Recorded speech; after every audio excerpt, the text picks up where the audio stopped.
Hello and welcome to this week's episode of Talking Skritt. I'm your host John, better known as Dale, around the X-Band. We have a fantastic show for you. The fate of the Desert Borderlands has been decided. Pro League finals are today. Literally, finals are happening as we're doing this live. If you're watching this on YouTube, please tell us what happened.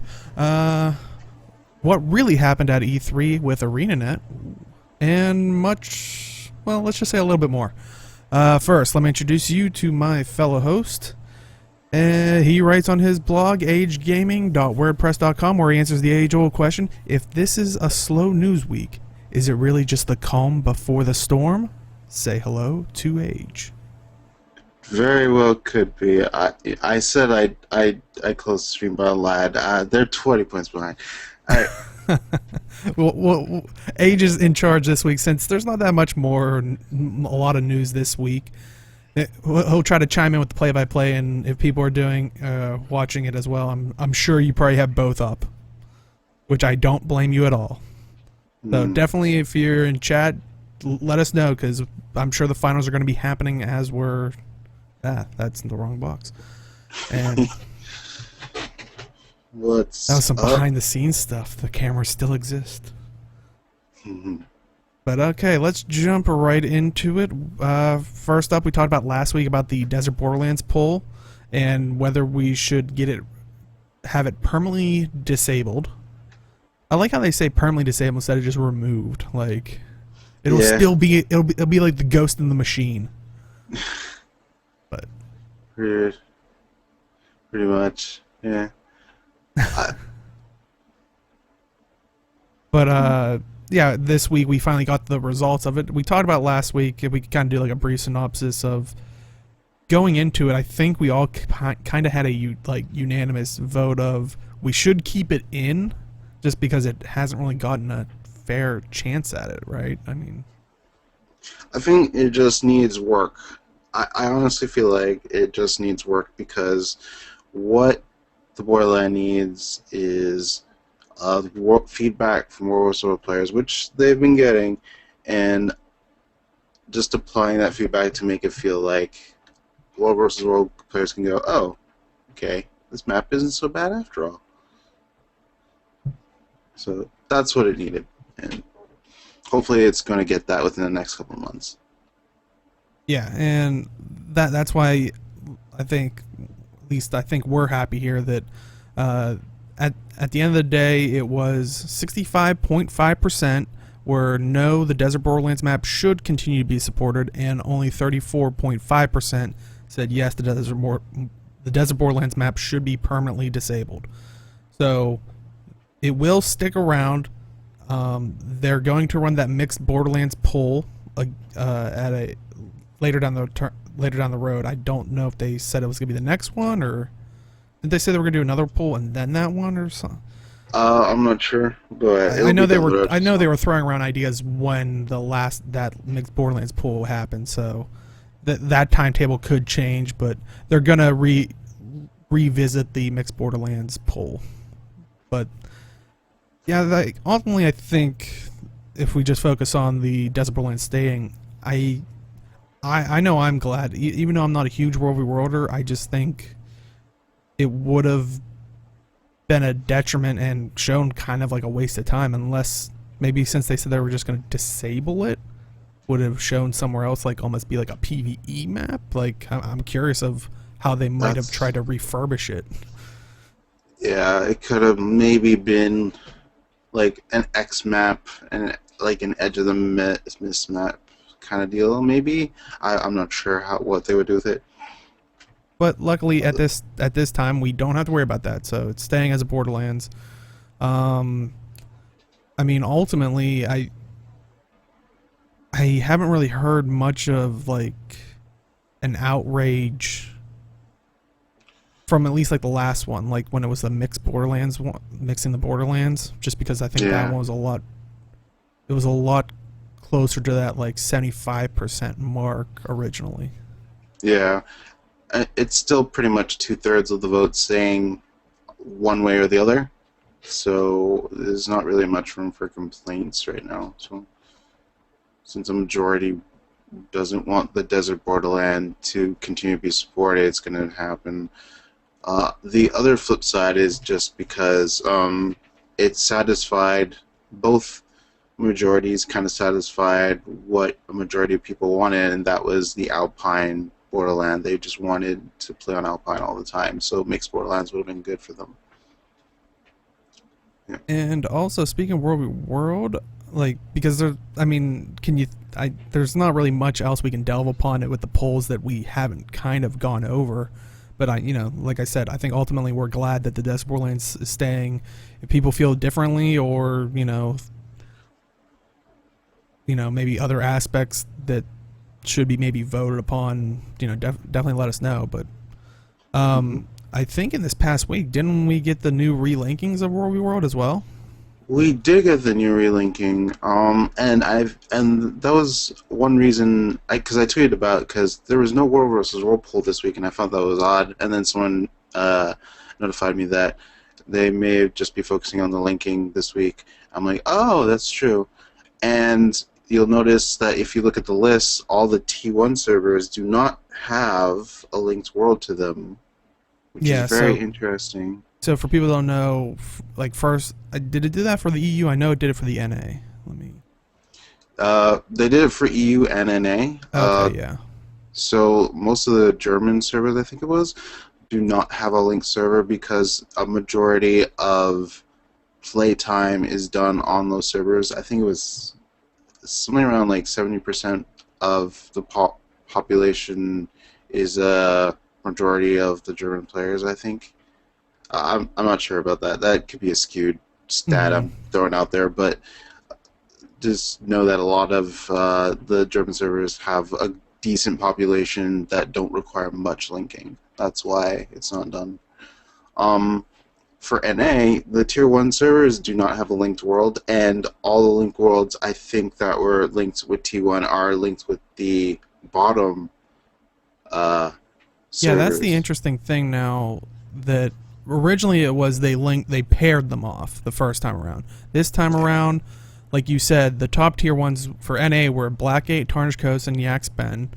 So they're not paired off. They're straight up just those servers. Then it was kind of like the middle ground ones. They were still paired off. Like, for example, I'm just pulling a couple out there, like Jade Quarry Name, Rocker 1, Dragonbrand and Alexanthera 1, Sea of Sorrows and Northern Shiver Peaks are 1, so on and so forth.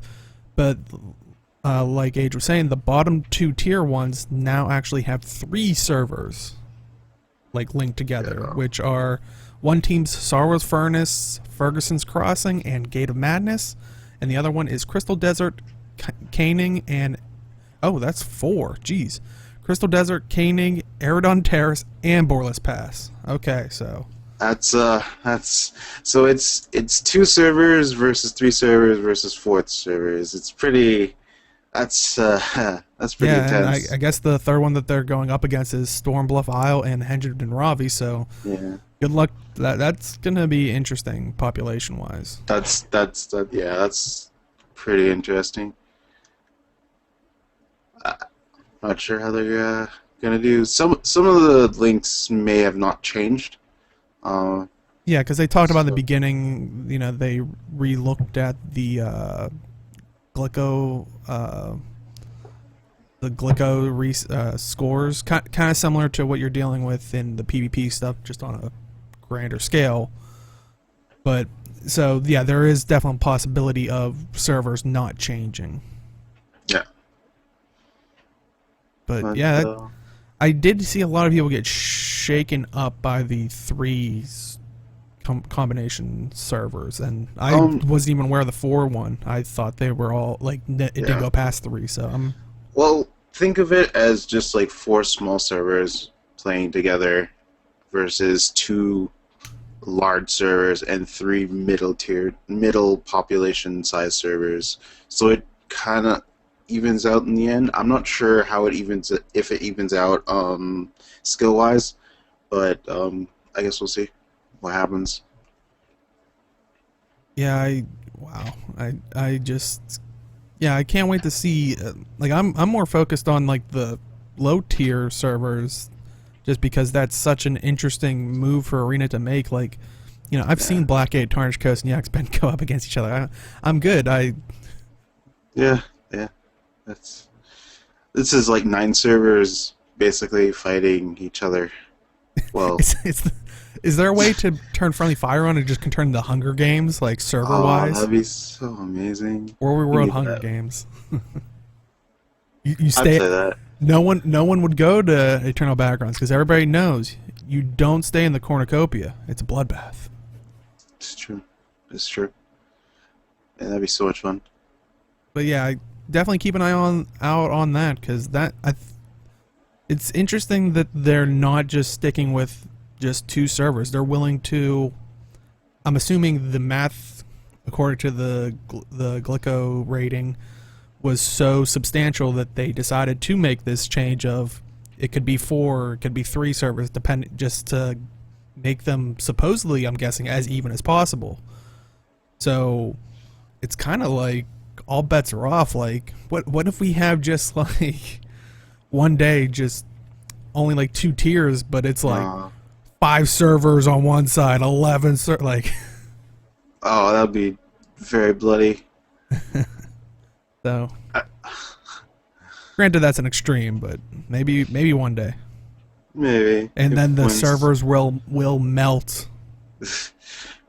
Yeah, because they can't support that. That'd be amazing, though.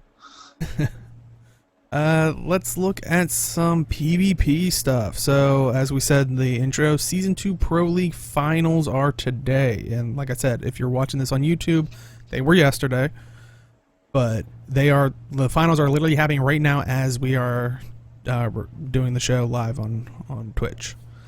So, they started originally at 11 a.m. Pacific time, and those were the semifinals and whatnot. So, the semifinals were Team PZ versus the Civilized Gentlemen and Astral Authority versus Rank 55 Dragons. So how did that go? Since that already played out. So basically, the semis are NA versus EU matchups. Team PZ versus Civilized Gentlemen. A lot of people were saying that Civilized Gentlemen were a really good team going in, and just will probably. A lot of people are saying that they're going to take the whole thing, and they kind of proved that a couple hours ago because they won against PZ in a 3-0 sweep, which was pretty brutal. Not gonna lie. I think a lot of issues is just that I feel like Team PZ is a good team. It's just that when their composition, it's either that they're playing on they're playing on professions they're not necessarily comfortable with 100%. I feel like versus Civilized Gentlemen, they're playing on like their comfortable picks, and they're also really good at mechanically, and they have good team strats and how to play the map and so on. So I feel like they just overall were a little better in that department, and they were also running a 2 support strat, so Elementalist and a Ranger for healing, while they had a lot of damage via their Warrior, the Mesmer, and the Revenant. So they did pretty well. Yeah, just yeah.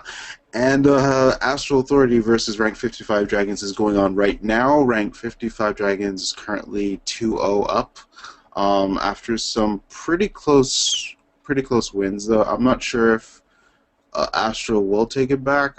Predictions on the panel were 3-1 for Rank 55 Dragons, but we'll have to see where it goes. Currently, they're in the 3rd match now, which could be the potentially last one. They're 60 points up, so... Yeah, I was going to say, right before we were trying to go live and we were having all those issues, I saw you and a couple other people on Twitter just come back at like awesome experience. Yeah. So yeah. Well, this particular series is really close in who will win. It's just that Rank 55 seems to just pull it out at the very end, or just get ahead in the middle of the game and just keep that lead. So we'll see how. We'll see if they'll keep it up. And so, since it's a close game still, who do you think is going to win out of that one, and who do you think is going to win the finals? I think it is really close right now. I think Rank 55 will take it, sadly. I think right now they know how, because right now both NA teams are playing a thief, and as good as a thief Toker is, I feel like the EU teams have a good grasp on how to deal with it. And once you know how to deal with the thief rather well, it kind of is a deterrent for you. So I feel like rank 54 will win that, and I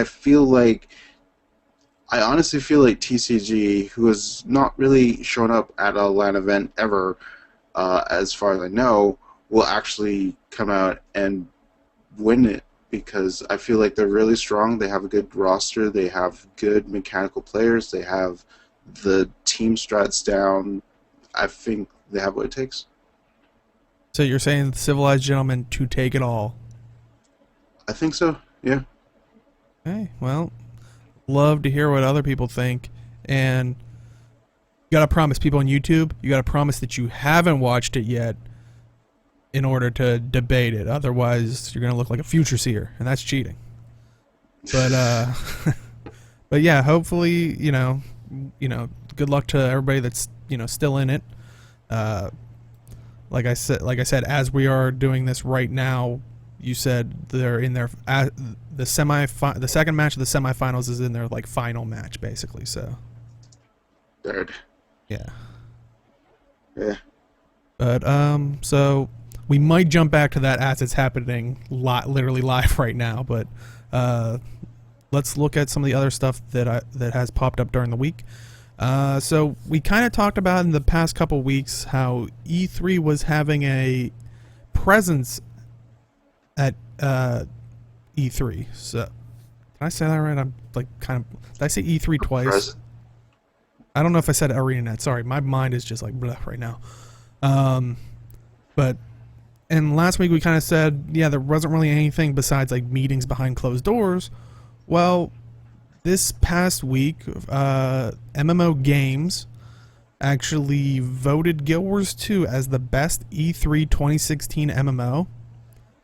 Which it's like, you're thinking, they really didn't show anything. They really didn't do anything. Like, at least, like, I know Elder Scrolls Online had a presence.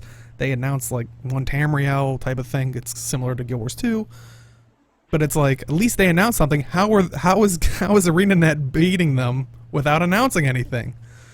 So, they did have like a little thing underneath that said, unfortunately, nearly everything ArenaNet told us about upcoming Guild Wars 2 content is under a TBD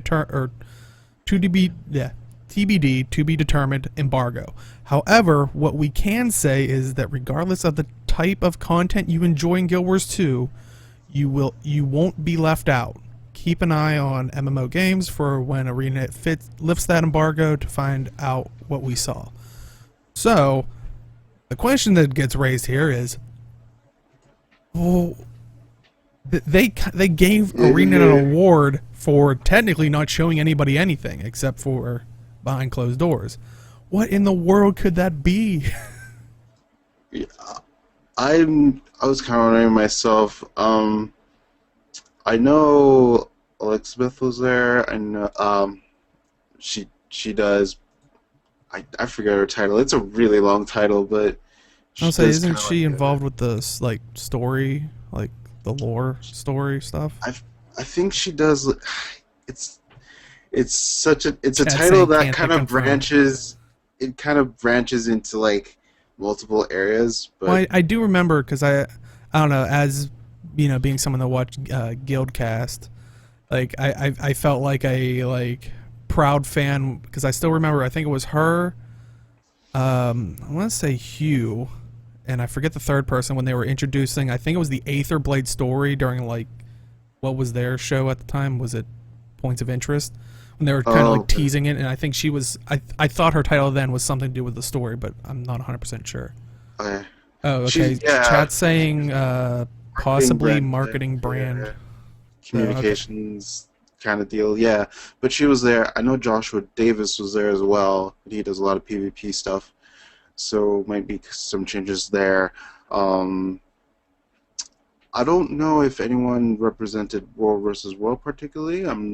I haven't seen any tweets or anything about that, but maybe not. I don't know. But I'm just betting it's probably Well, I something mean, it about could also be living interesting story. because I think Joshua Davis also in help with World v World in that one time when they did that one-off interesting Oh yeah, little golem. that's What was it, true. golem bash? So, I mean, if I know he helped with that, I don't know if it was solely his idea, but you know, he was part of that one that kind of threw off, like made World v World interesting for that little bit of time, like just change it up. So, I mean, he could also be representing that as well if there wasn't. But yeah, I'm very interested to see because, like I said, I'm surprised that someone gave them a kind of like best MMO V3.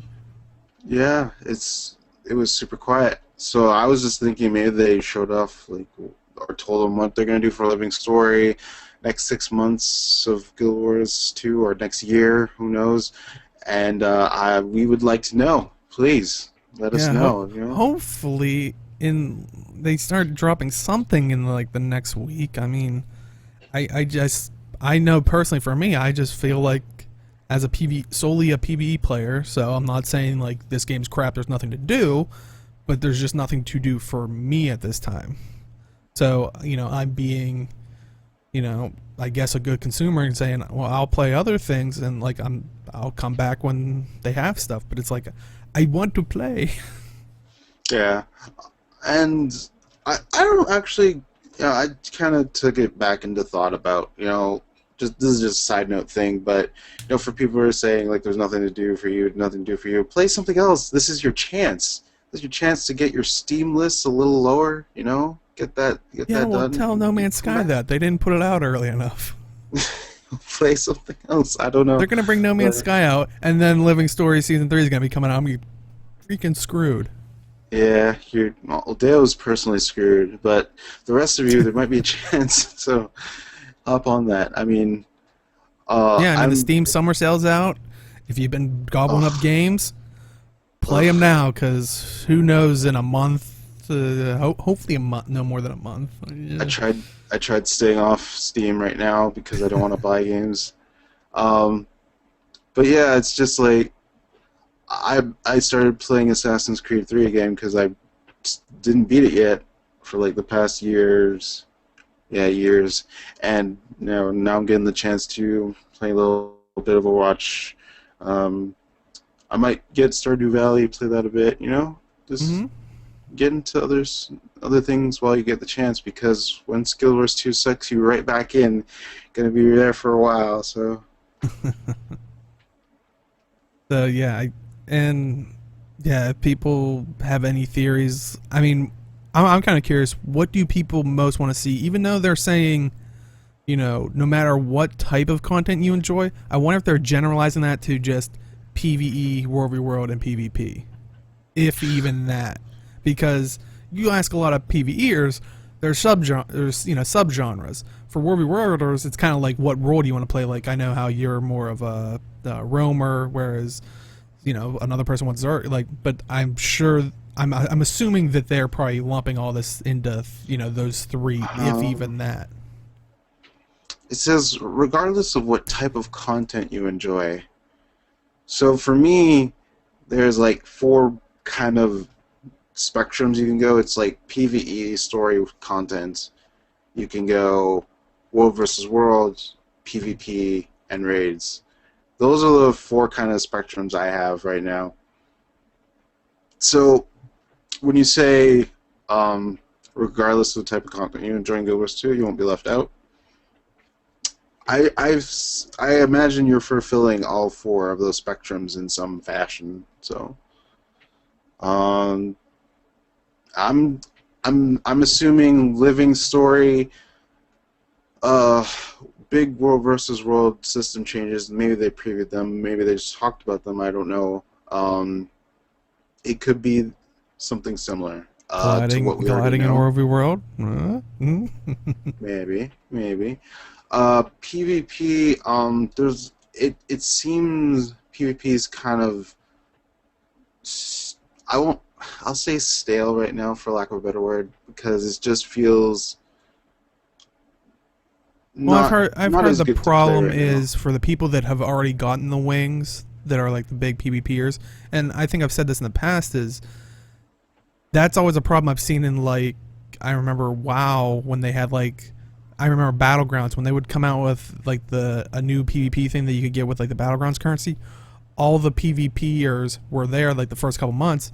If you didn't do it then, you're in a crapshoot of just players that are just there for the reward, and it's like they don't know how to really play. Like, and this is like lumped over everybody. Like, but it was kind of like aggravating where it's like, why aren't you standing on the point, or why aren't you like all that kind of stuff. So yeah, that could be the worry with PvP right now. Is a lot. I've heard this. Like a lot of people are got their back piece, so they're kind of just playing it for either enjoyment or until they can't tolerate it. Because I've heard that like people are trolling, like that kind of got pushed up the ranks just because people can.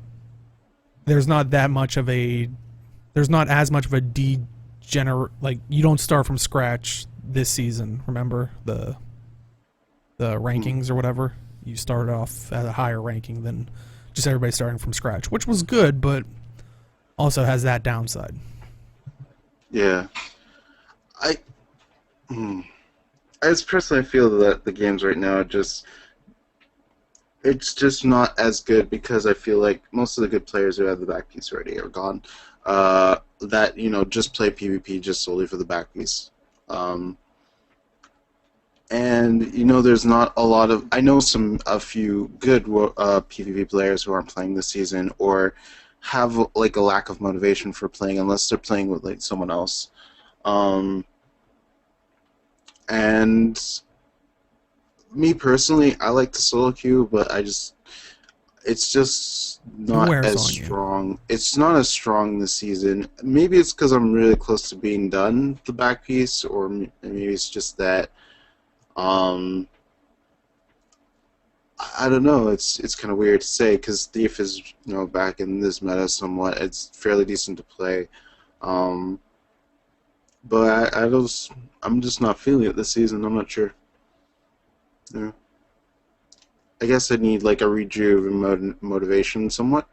Well, hopefully it comes with all this. They said every type of content, so hopefully that's one of them. We'll see. And raids, maybe they'll announce a new raid in like 3 months. Well, we've been like 2.5 months from now. So yeah. Maybe they'll start throwing out the first inklings of the expansion, whatever that might be. This is true as well. Could be fun. So it depends on how much they've showed them ahead of time things, since we have no idea. Let's hop to the Gemstore. So they coined this week as Skritt week, which not once did they talk about talking Skritt. I mean, how can you? No, I'm kidding. But they brought back a lot of armor, well, not armor pieces, outfits and stuff like that. They were kind of more like shiny and something a Skritt would love. They did give us one new thing, and it was the glitter bomb harvest tool. So here's a couple pictures, and always thank you to Dolphy. Allows us to see the stuff ahead of time so you can make an educated decision with your gems. That's Dolphy.net, so go check it out. And this is basically it is 1,000 gems. It's pretty much like every other gathering tool, 1,000 gems. It's account bound. You have to switch it between your characters.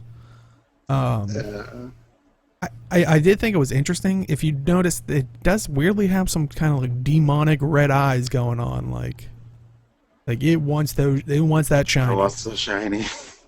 Yeah, I found it weird because this tool in particular, just because some of my stream team is called Glitzy, and her follow thing is glitter bombs. And she recently got partnered with ArenaNet, so I'm like, well, this is one tool she has to get. Sounds like it's a match made in heaven. There you go.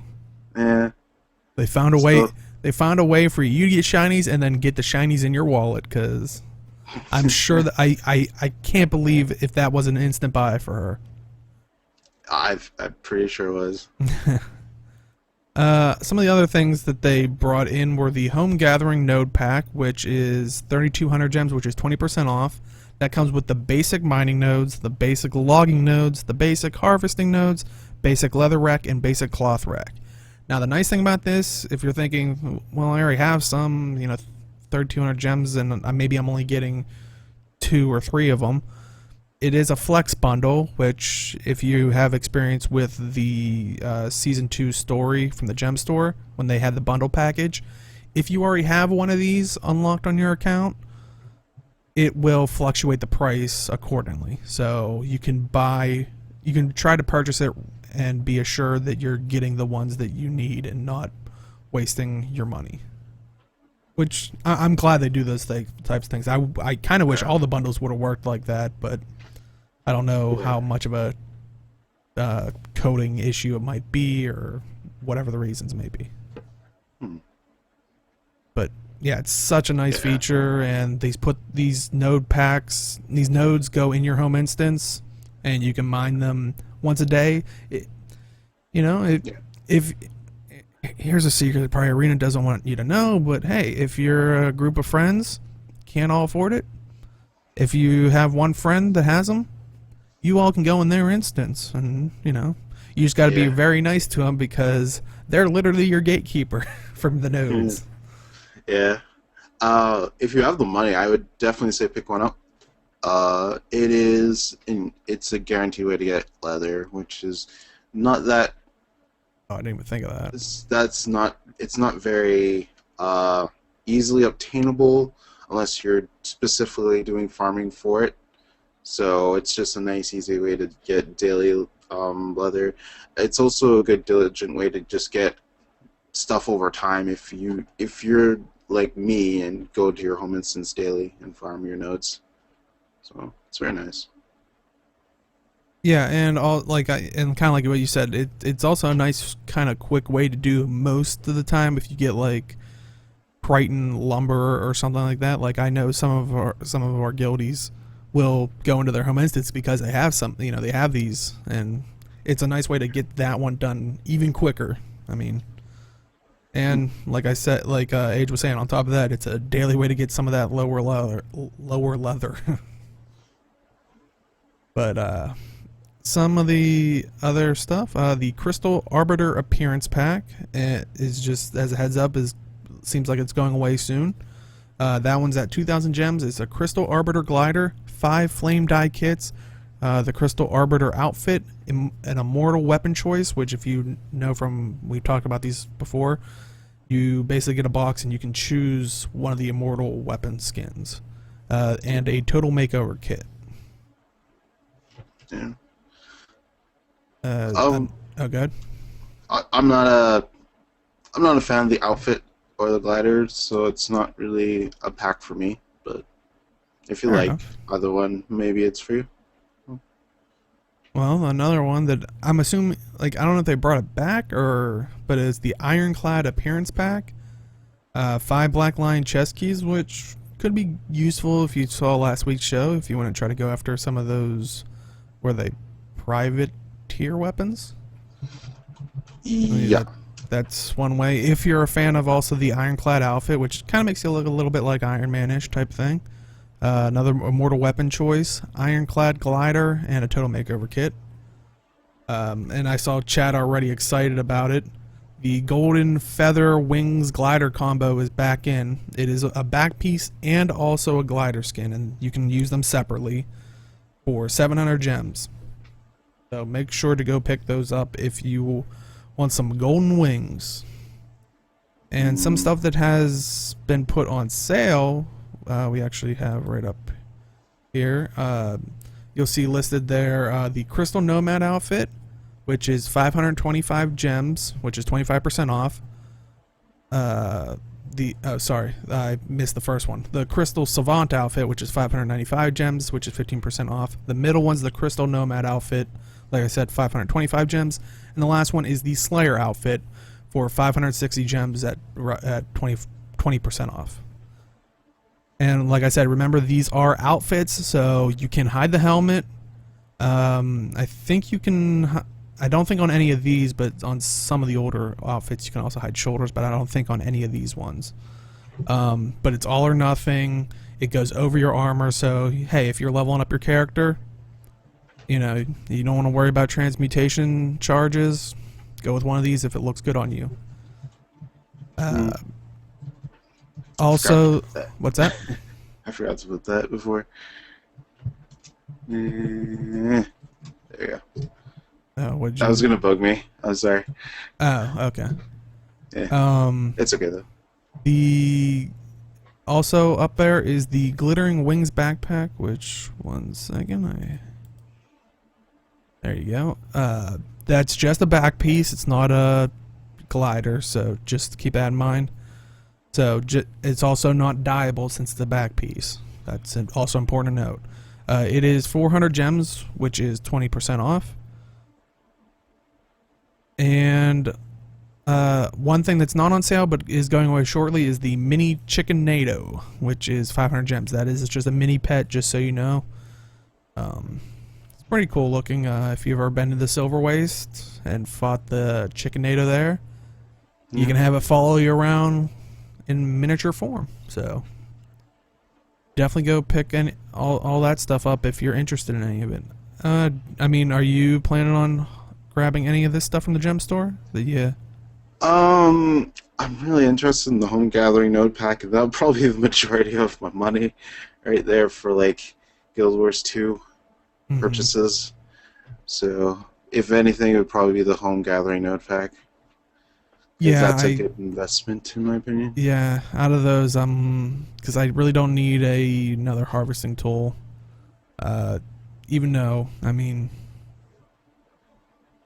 you know, since we are talking Skritt, I feel like I'm obliged to buy it, but it's I don't know if I can pass up that node pack, because that is a pretty good deal. And like I said, it's very nice that they do these packages like that where it's a flex bundle. Yeah. And I think most of the other stuff, I think I already had the Ironclad appearance pack. I think I already had the Crystal Arbiter one. I already had the Golden... So I think I have most of this stuff already from previous. Oh, look good. ArenaNet's getting all Deo's money. Damn. Oh, yeah. Well, some of it I did gems at the right time. Or golden gems. So they're not getting all my money, but they are getting a good substantial portion of it. I won't lie on that one. But yeah, so and that's one reason why I'm like, if I do get some, it's probably gonna be the Gathering Node pack, but I really shouldn't. My wallet says no. But yeah, other than that, has there been any... Did we finally get some winner for the... Astral Authority did win Game 3. They're currently in Game 4, and they are 40 points ahead. Oh, so it's still the semis. Oh, jeez. So it's still semis. Hey, look, they were holding off for us because they knew there wasn't a lot of news. So, but yeah. So if you're watching live, we'll probably still do an after show, even though this was a shorter one. And we'll probably be talking mostly about the PvP finals and whatever questions chat has. So if you're watching this on YouTube, make sure to, if you can make it, come out live. So as usual, Age, where can you be found? Twitch, Twitter, and YouTube at ArenaNet. Put out a few more things next week. Hopefully I'll have time. But yeah. Awesome. And you can find me at simply_Deo on Twitter and Twitch. And you can find us, like I said, if you're tuning in right now. Usually we're still going because that's usually can't get us to shut up sometimes about subjects. But like I said, not a lot of news. But if you're expecting this to be continuing, look, I'm still rambling. If you missed this, go over to youtube.com, search Talking Skritt, we're usually the first one to pop up. This goes up on our channel every Sunday at noon Eastern, 9 a.m. Pacific. And if you're watching on YouTube, head on over to twitch.tv/Talking Skritt, where we go live with this every Saturday at 4 p.m. Eastern, 1 p.m. Pacific. And as always, we will see you in the game. Good night, everybody. Right.